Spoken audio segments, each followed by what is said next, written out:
I'm very, very proud of what the farmers are doing, and I fully support the farmers, and I will continue to stand with them. I raised their issue in a yatra in Punjab, and we will continue to do it. Mark my words, take it from me. These laws, the government will be forced to take them back. Remember what I said. Thank you.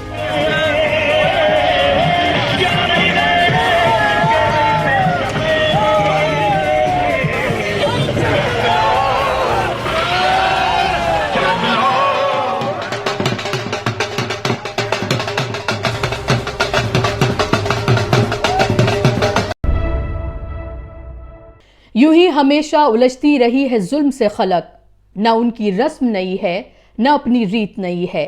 यूं ही हमेशा खिलाए हैं हमने आग में फूल, न उनकी हार नई है न अपनी जीत नई है। नमस्कार, आदाब, बहुत बहुत स्वागत है आप सभी का। आप देख रहे हैं मेरा यूट्यूब चैनल। मैं हूं आपके साथ बुशरा खानम फहद। अगर अभी तक भी चैनल को नहीं सब्सक्राइब किया है तो सब्सक्राइब कर लें, ज्यादा से ज्यादा लोगों तक शेयर करें, बेल आइकन पर हिट करें ताकि नया वीडियो आते ही आप तक नोटिफिकेशन पहुंच जाए।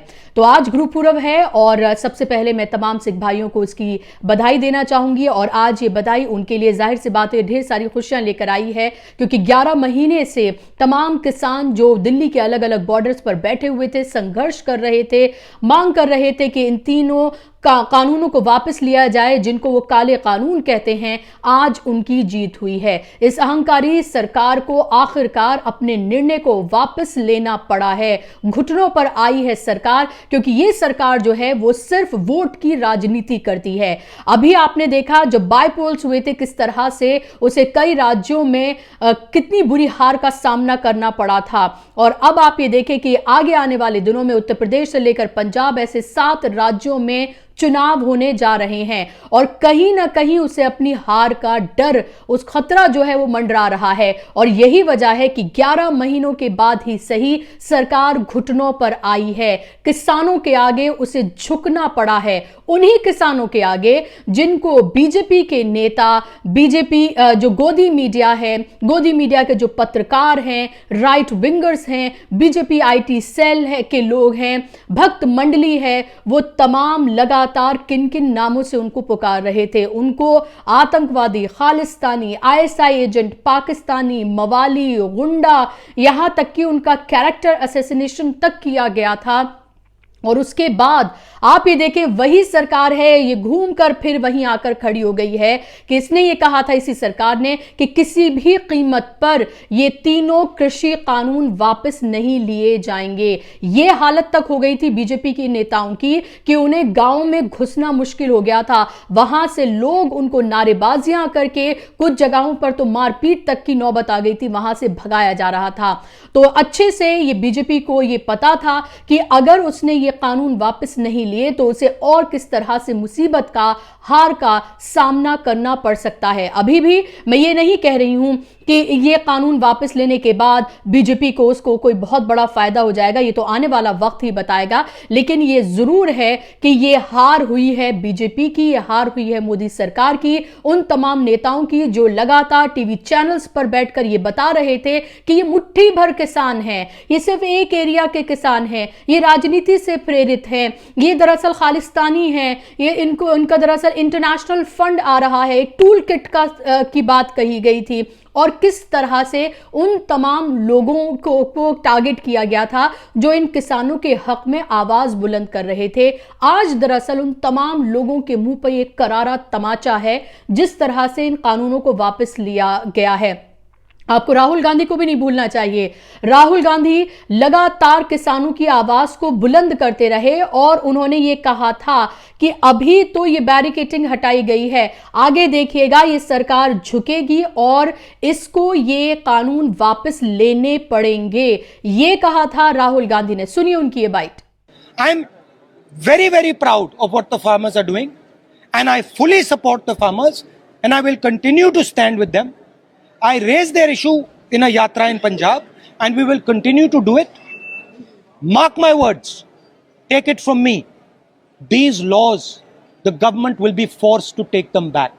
Remember what I said. Thank you. तो आखिरकार राहुल गांधी की वो बात सच साबित ही हुई कि सरकार को ये कानून जो है वो वापस लेने पड़े हैं। आप ये देखें कि वो किसान जो दिल्ली के अलग अलग बॉर्डर्स पर पिछले 3 महीने से लगातार वो ये मांग करते रहे कि उनके जो कानून है उनको वापस लिया जाए। न जाने कितने किसानों ने 700 से ज्यादा, अगर किसान मोर्चा की बात करें तो उनका आंकड़ा है कि 700 से ज्यादा किसानों ने अब तक अलग अलग कारणों से इसमें अपनी जान गंवा दी है। वो चाहते हैं कि शहादत का दर्जा उनको दिया जाए। और अभी भी किसानों का ये कहना है कि जिस तरह से पार्लियामेंट से इसको पास किया गया इन कानूनों को, उसी तरह से, ठीक उसी तरीके से इसको रद्द किया जाए पार्लियामेंट से ही।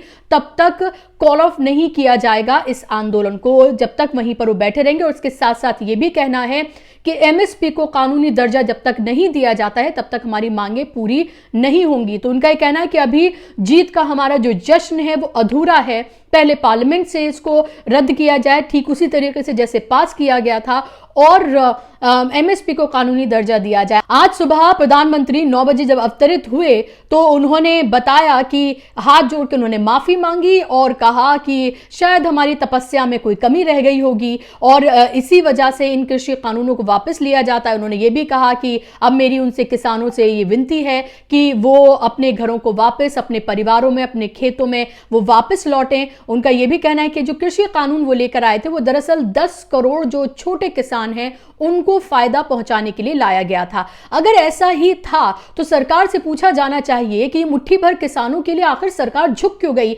ये वही सरकार है जो ये कह देती है कि जो एक बार उन्होंने ठान ली उससे पीछे नहीं हटते हैं। और ये कोई पहली बार नहीं है। लैंड रिफॉर्म जो बिल था उसको भी सरकार को वापस लेना पड़ा था, कृषि कानून को वापस लेना पड़ा था, सीए एनआरसी, उन माओ बहनों को भी आज याद करने का दिन है जो लगातार महीनों तक सड़कों पर बैठी रही, आंदोलन किया, बारिश सर्दी हर चीज को उन्होंने झेला। उनके ऊपर भी किस किस तरह के इल्जाम लगाए गए, वो तमाम तरह की बातें उनके लिए भी कही गई जो किसानों के लिए कही गई, और तमाम तरह की बातें आपने देखी थी उनके इर्द गिर्द घूमती हुई। आप ये देखें कि उसके बाद कम से कम सरकार को सीए एनआरसी जिसको लेकर वो लगातार सियासत करते रहे उसे ठंडे बस्ते में जो है वो डाल दिया गया। तो एक तरह से उन माओं को भी सलाम है कि उन्होंने इस तरह के आंदोलन की शुरुआत की, ये बताया कि इस तरह की सरकार के खिलाफ भी आवाज को बुलंद किया जा सकता है। आप ये देखें कि कितना भी तानाशाही ये सरकार करने की कोशिश करे लेकिन उसे जनता के आगे झुकना ही पड़ता है, क्योंकि लोकतंत्र है। लोकतंत्र में माई बाप जनता होती है, सरकार नहीं, क्योंकि जनता चुनकर भेजती है उस गद्दी पर जहां पर वो बैठे हुए हैं, और उसी को वो हक है कि उसे उतार भी सकती है। और इसी बात का डर जो है वो सरकार को सताया, क्योंकि बायपोल्स में उसने देखा कि किस तरह से उसकी किरकिरी हुई, कैसे हार का सामना करना पड़ा। और अब तो 7 राज्यों में उसके इलेक्शन होने जा रहे हैं, और जिस तरह से लगातार इंटरनल सर्वे कराया जा रहा है, और उत्तर प्रदेश में अलग अलग जगहों से जिस तरह की खबरें मिल रही हैं उससे भी कहीं ना कहीं माथे पर शिकन आई है। यही वजह है कि लगातार मीटिंग्स पे मीटिंग्स का दौर जो है बीजेपी की तरफ से वो किया जा रहा है। यह भी कहा गया है कि तमाम बड़े चेहरे जो हैं, CMO, deputy CMO, MLCs, MLAs, यहां तक कि कुछ एमपीज भी, तमाम बड़े चेहरे जो हैं वो उत्तर प्रदेश में चुनाव लड़ेंगे, ये कहा गया है पार्टी की तरफ से। तो इससे आप ये समझिए कि कितनी नर्वसनेस है। और अगर आपको ये बताया जाए कि महंगाई मुद्दा नहीं है, कृषि कानून मुद्दा नहीं है, किसानों के मुद्दे मुद्दा नहीं है, या फिर आपको अगर ये बताया जाए कि पेट्रोल डीजल के बढ़ते दाम मुद्दा नहीं है, तो दरअसल आपको भ्रमित किया जा रहा है, क्योंकि आप जो गोदी मीडिया चैनल्स पर जो आप देखते हैं वो हकीकत नहीं है, वो दरअसल झूठ है, और जो हकीकत है वो आपसे छिपाई जाती है और हम जैसे पत्रकार उसे सामने लाने की कोशिश करते हैं। और आज आप ये देखें कि जो गोदी मीडिया के जो पत्रकार हैं जो सरकार के फेवर में खड़े थे, इसे मास्टर स्ट्रोक जो है वो बताया जा रहा था, आज वो बिलबिलाए हुए घूम रहे हैं। कुछ ये कह रहे हैं कि देखिए जो खालिस्तानी ताकतें हैं ना, जो एंटी नेशनल ताकतें हैं, उनको बल मिल रहा था, वो साजिश रच रही थी, तो इसीलिए मजबूरी में सरकार को ये करना पड़ा। ये दरअसल देश के हक में जो है वो किया गया है।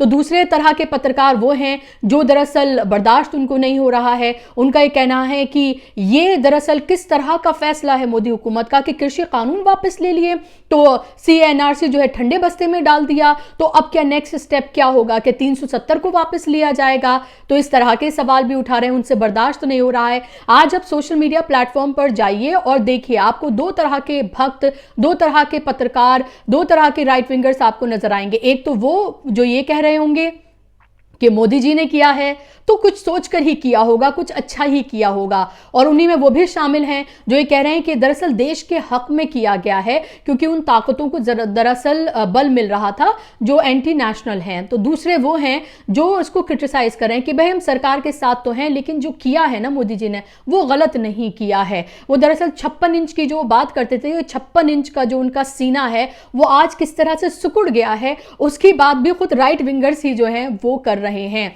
तो आप ये देखिए कि एक लोकतांत्रिक देश में आंदोलन जो है वो इसका हिस्सा होते हैं, एक मजबूत हिस्सा होते हैं। आप जब सरकार आपकी बात को नहीं सुनती है तो आपको सड़क का रास्ता देखना पड़ता है।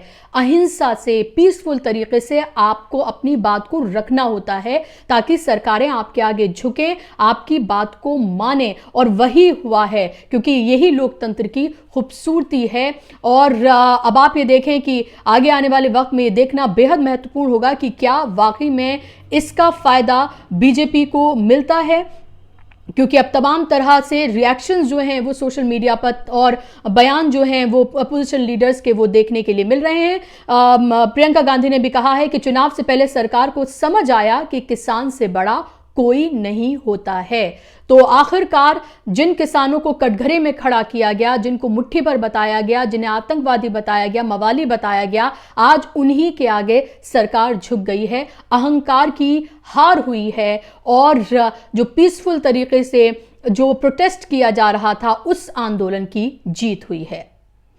तो आज के इस कार्यक्रम में बस इतना ही। उम्मीद है कार्यक्रम आपको पसंद आया होगा। चैनल को सब्सक्राइब करें, ज्यादा से ज्यादा लोगों तक शेयर करें, बेल आइकन पर हिट करें। आप मुझे फेसबुक, इंस्टाग्राम और ट्विटर पर भी फॉलो कर सकते हैं। नमस्कार, आदाब।